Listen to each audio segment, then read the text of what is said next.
Bapak Ibu jemaah yang dirahmati Allah Subhanahu wa taala. Baik, kajian kita pada pagi hari ini akan disampaikan oleh Bapak Ustadz Dr. Muhammad Rakib Jamari MA. Untuk itu kepada Ustadz kami persilakan. Siap. Pak Ramzi. Gantian. Astagfirullah.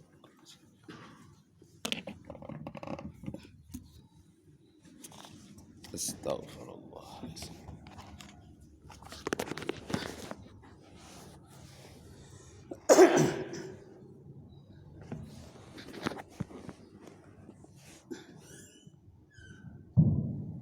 Assalamualaikum warahmatullahi wabarakatuh.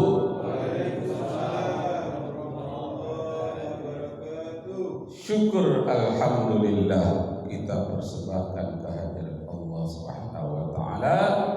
Salawat dan salam kepada junjungan alam Nabi kita Muhammad sallallahu alaihi wasallam.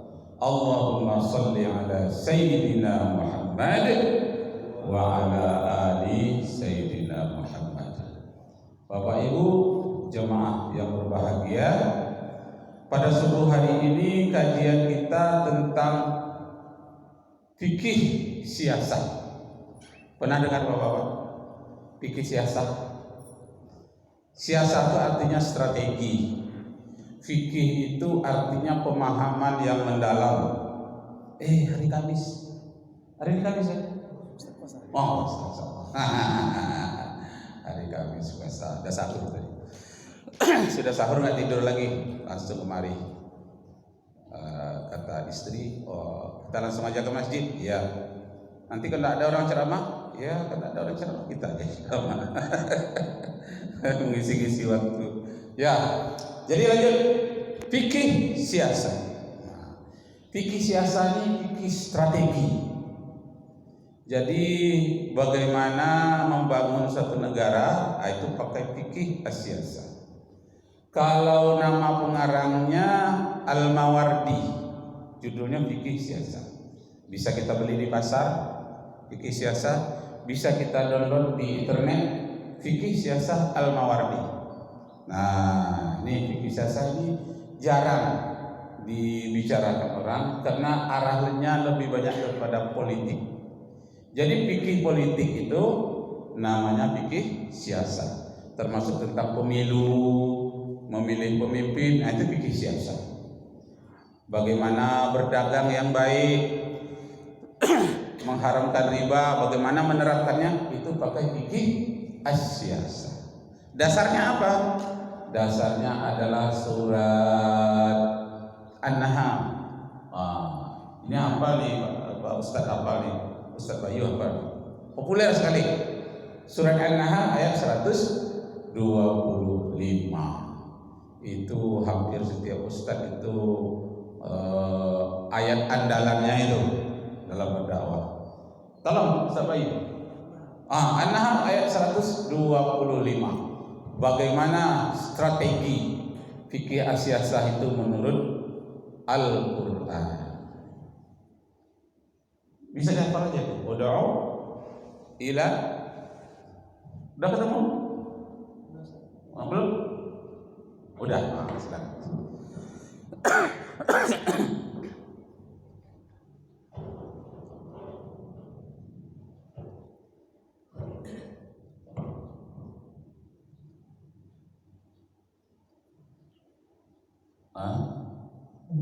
Masih sekali lagi. Dihafal aja lah ayat yang mudah.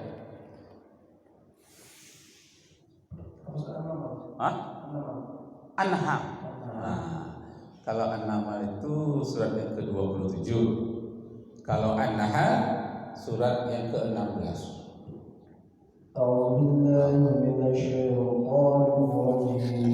Surat juga Ustaz.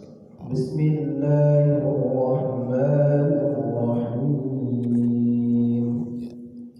Ud'u ila sabili rabbika bil hikmati wal mau'izatil hasanati wajadilhum billati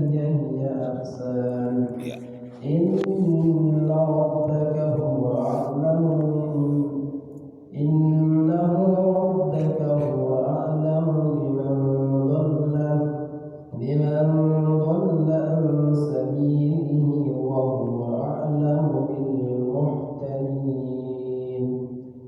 Artinya, serulah manusia kepada jalan Tuhanmu dengan hikmah dan pengajaran yang baik, dan berdebatlah dengan mereka dengan cara yang baik. Dengan berdebat dengan mereka dengan cara yang baik, sesungguhnya Tuhanmu, dialah yang lebih mengetahui siapa yang sesat dari jalannya, dan dialah yang lebih mengetahui siapa yang dapat petunjuk. Maha benar Allah dengan segala firman. Maha benar Allah dengan segala firman-Nya, ya. Shadaqallahul azim. Jadi kalau kita sudah baca Al-Quran, adabnya kita baca Shadaqallahul azim. Kalau kita sudah baca hadis, adabnya kita baca Shadaqa Rasulullah sallallahu alaihi wasallam. Kalau orang azan, kita jawab apa? As-salatu khairun minan naum.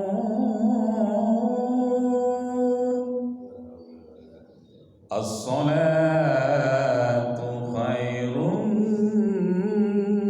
minan naum. Apa jawabnya?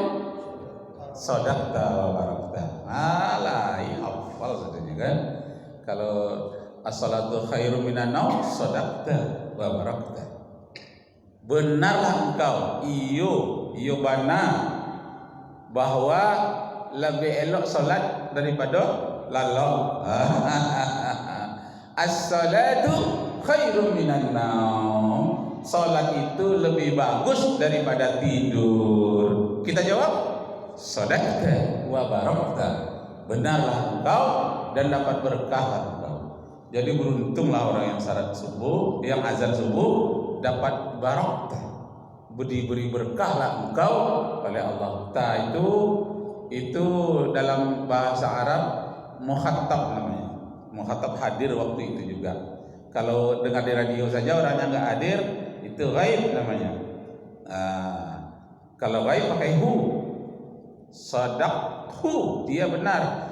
Tapi kalau mukhatab langsung sadaqta, hadir pada waktu itu, benar engkau dan dapat berkatlah engkau. Jadi kalau khairun minan naum kita baca shadaqta wa barakta. Kalau orang baca hadis lupa ustadznya membaca shadaqah Rasulullah, jamaah dalam hati jawab yang sudah baca hadis, kita membaca shadaqah Rasulullah sallallahu alaihi wasallam.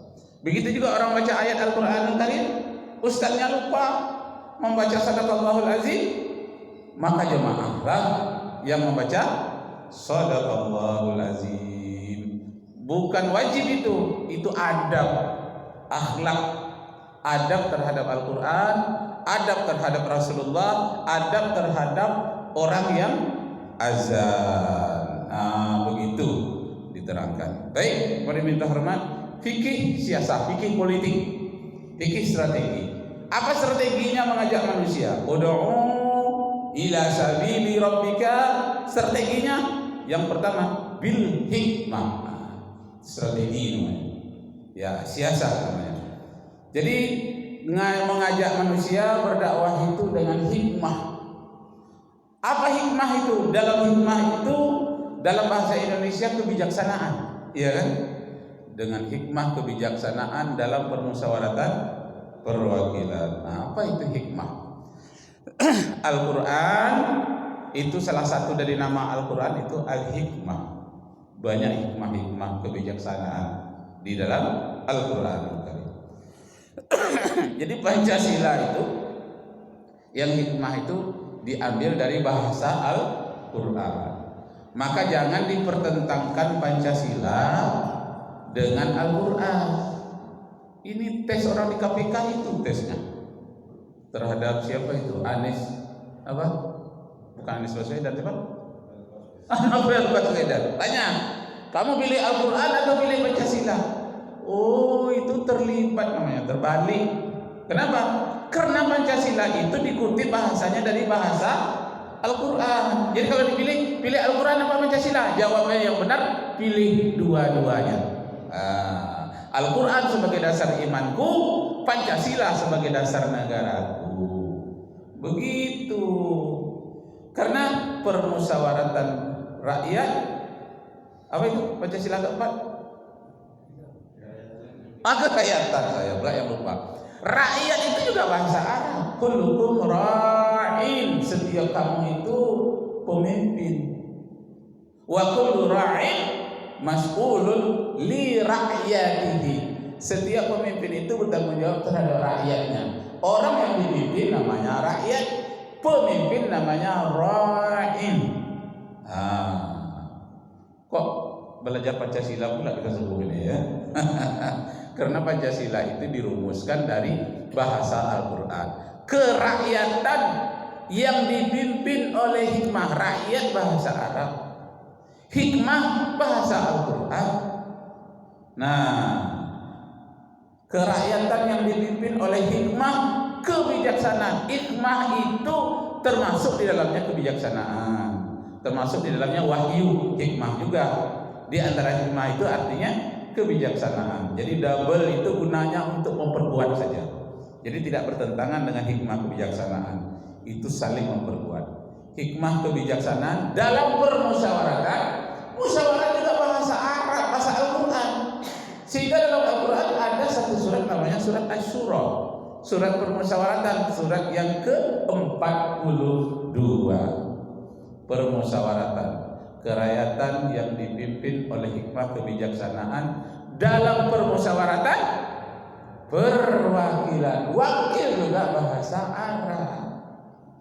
Nah, jadi itu yang merumuskan Pancasila itu kan orang Islam semua, berdasarkan kesepakatan umum. Letakkan Pancasila itu membuatnya orang Islam, tapi bisa diikutkan orang non-Islam di dalamnya, karena Islam ini rahmatan lil alamin, bukan hanya rahmat untuk orang Islam saja, orang non-Islam itu pun mendapatkan kebijaksanaan sebagaimana piagam Madinah. Kalau Pancasila itu pembukaan dari piagam Jakarta. Kalau Nabi ada piagam Madinah. Di Madinah itu ada orang Yahudi, orang Nasrani, orang Majusi, orang musyrik, penyembah berhala. Nah, mari kalian bersama-sama merumuskan piagam Madinah. Nah, di dalamnya bahwa baik dia Yahudi, Nasrani, Majusi, penyembah berhala, sama-sama mempertahankan negara kita namanya Madinah. Kalau diserang oleh orang Mekah, sama-samalah kita membela negara kita yang bernama Madinah. Karena adanya konstitusi namanya itu. Konstitusi itu bahasa Prancis. Konstitusi apa artinya itu? Lihat pernah dengar konstitusi. Konstitusi itu artinya undang-undang dasar, ya. Undang-undang dasar atau hukum dasar. Konstitusi. Nah, dengan adanya konstitusi tadi, hukum dasar itu, maka pemimpinnya disebut dengan presiden. Jadi tidak salah kalau disebutkan Nabi Muhammad itu presiden pertama di dunia, kalau dasarnya pada konstitusi tadi, adanya undang-undang dasar tadi. Nabi Muhammad lah sebagai presiden pertama di dunia, karena dia yang mempunyai konstitusi, hukum dasar bersama untuk seluruh agama. Seluruh agama apapun yang bernaung di Madinah harus dia membela kesatuan, negara kesatuan Madinah, Yahudi dan Nasrani bersama-sama. Nah, itu kebijaksanaan. Kebijaksanaan Nabi Muhammad sallallahu alaihi wasallam. Karena Nabi Muhammad itu pertama dia melaksanakan sesuatu itu berdasarkan wahyu dari Allah. Yang kedua, Nabi Muhammad berdasarkan hikmah kebijaksanaan dia sendiri. Maka dalam hal kebijaksanaan ini boleh dirundingkan, boleh dikritik. Jadi kalau Nabi Muhammad punya kebijaksanaan boleh dikritik. Tapi kalau wahyu dari Allah tidak bisa dikritik. Maka di dalam menghadapi musuh-musuh dari luar Madinah, dalam permusyawaratan itu para sahabat selalu bertanya, "Ya Rasulullah, di mana kita harus menunggu pasukan dari luar yang ingin menyerang kita?" Apa kita menyongsong keluar atau kita bertahan di Madinah ini? Nah, kata Rasulullah, kita serang keluar. Maka sahabat bertanya, itu wahyu dari Allah atau kebijaksanaan engkau saja ya Rasulullah? Kata Rasulullah, itu kebijaksanaanku, bukan firman dari Allah. Nah, kalau begitu bisa dikritik ya Rasulullah. Bisa. Menurut kami ya Rasulullah, jangan kita menyerang keluar, tapi kita bertahan di Madinah karena banyak mata air di sini, karena mereka akan kesusahan mencari mata air karena panasnya di situ. Banyak orang mati di dalam perang bukan karena pedang, tapi karena kehabisan air. Kita bertahan di sini. Diikuti oleh Rasulullah. Kenapa? Karena itu menyangkut strategi, karena itu mengangkut hikmah. Nah, mengangkut pemikiran Rasulullah Sallallahu Alaihi Wasallam. Jadi para sahabat selalu bertanya begitu. Itu firman Allah atau tidak ada yang bantah? Ya Rasulullah, kita harus keluar dari negeri Madinah. Apakah itu firman Allah? Iya, kata Rasulullah. Tidak ada yang bertanya lagi. Kita ikut saja. Tapi kalau itu pemikiran engkau, kebijaksanaan engkau ya Rasulullah, kami punya alternatif yang lain. Nah, itu akan diikut oleh Rasulullah dalam permusyawaratan itu. Nah, jadi strategi atau fikih siasah itu pertama ud'u ila sabili rabbika bil hikmah dulu. Kemudian yang kedua strateginya mau'izatul hasanah, memberikan nasihat-nasihat yang baik. Jadi suatu negeri itu Mekah mau memerangi, dikirimi surat dulu, berunding dulu, janganlah kita sampai perang. Dirundingkan yang baik-baik dulu. Atau ada yang harus kami bayar kalau kami tersalah melanggar sesuatu, atau kami berikan hak Anda, ada sumur yang Anda inginkan, kami beri. Musyawarah dulu.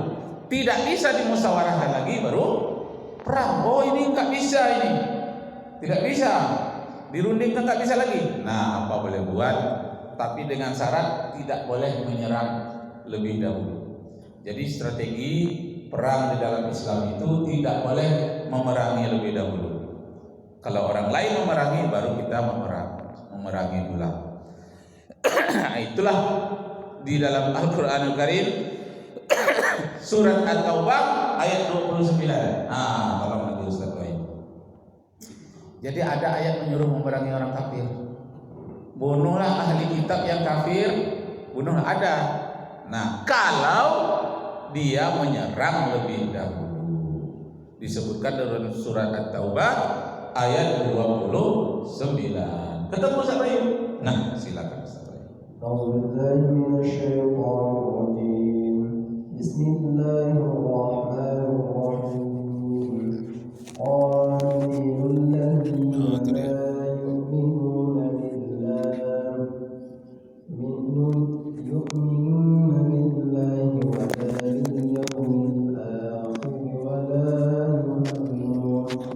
wa la yuharrimuna ma harrama Allah wa rasuluhu wa la yadinuna dinal haqq minal ladzina utul kitaba hatta yu'tul jizyata an yadin wa hum saghirun.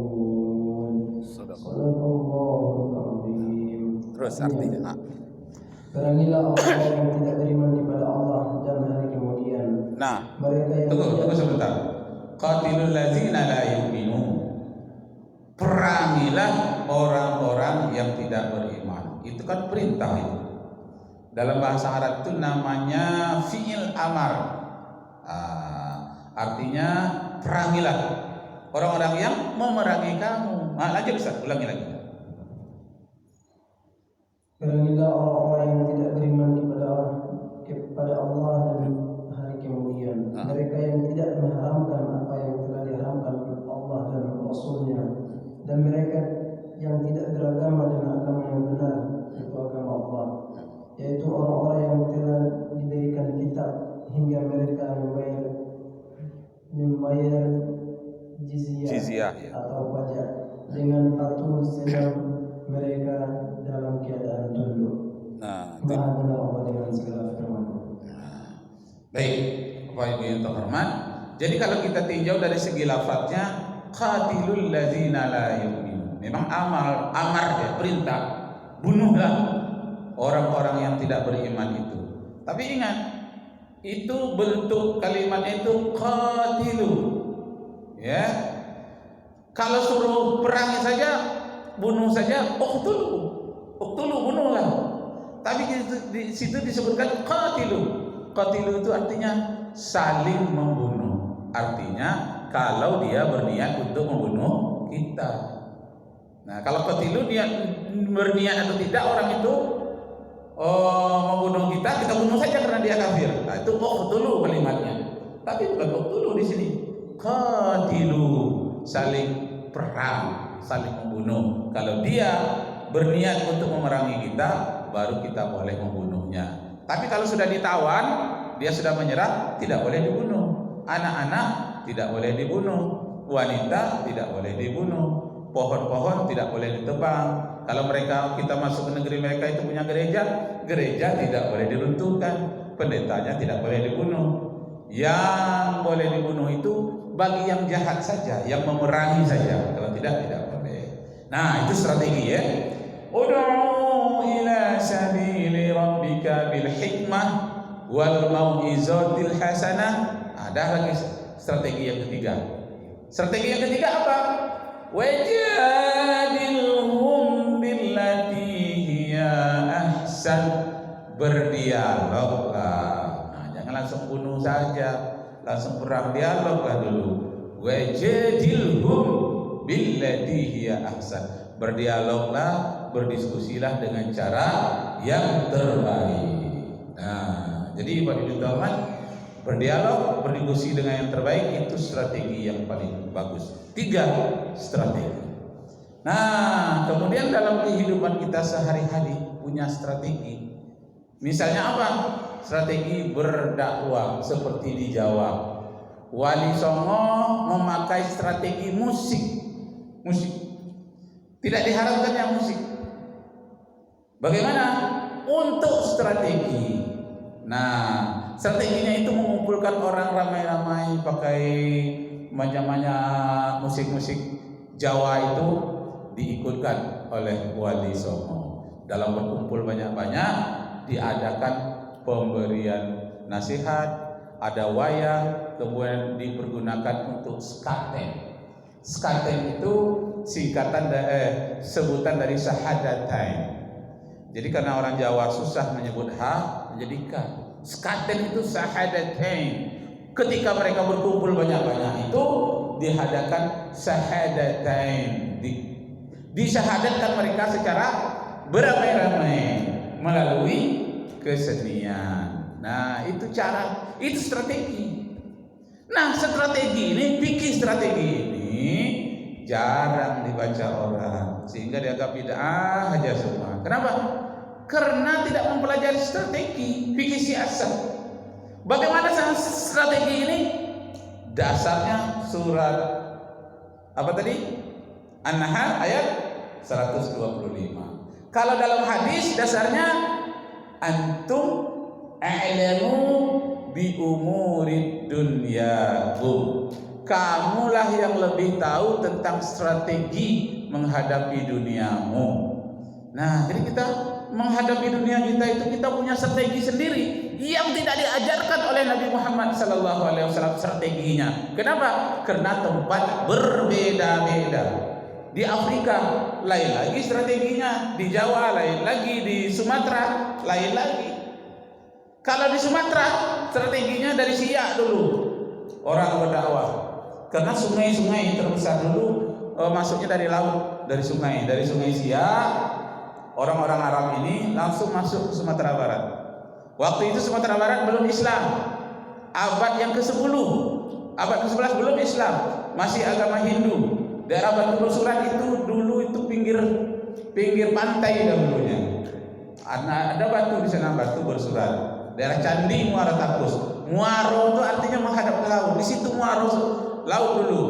Nah, masuklah orang dari Persia, dari Gujarat, dari Arab, pedagang-pedagang Arab itu masuk ke sana waktu itu Sumatera Barat masih agama Hindu, menyembah roh nenek moyang, dan banyak dibolehkan di sana memakan cicak. Waktu itu ada siarannya ditulis oleh Hamka. Nah, jadi waktu tinggal di Surau, orang-orang Arab yang dari Siak tadi, sehingga orang yang tinggal di Surau sampai hari ini di Sumatera Barat disebut orang Siak. Oh, ini orang Siak tuh. Nah, kenapa? Karena tinggalnya di masjid, tinggalnya di Surau, yang sebetulnya ulama yang asal dari Siak berangkat ke Sumatera Barat mengikutkan hulu sungai. Kan sungai Siak kalau ikut hulu-hulunya, ujung-ujungnya ke Sumatera Barat. Nah, waktu itu di Sumatera Barat sebelum Islam membolehkan memakan cicak, namanya pantau paran. Pantau paran, paran itu loteng. Pantau itu yang berkeliaran di loteng. Boleh. Dan waktu itu ustadznya, ulamanya belum mengharamkan cicak. Nah, jadi ketika mereka makan bersama, dihidangkan cicak itu, dia tidak makan. Oh, kurang suka, tidak biasa. Belum dikatakan haram. Untuk apa? Strategi. Nah, jadi lama kelamaan ndak syukur rupanya kiai ko, ustaz ko, ndak syukurnya makan pantau paran. Nah, maka cicak nggak suka. Besok nggak dibawa lagi. Nah, lama-lama baru diberitahu bahwa menurut ajaran Islam itu haram, tidak boleh dimakan. Tapi yang bawa telur ayam, yang bawa hal-hal sayur-sayuran dimakan. Kenapa? Strategi. Coba langsung saja diharamkan. Kurang ajar.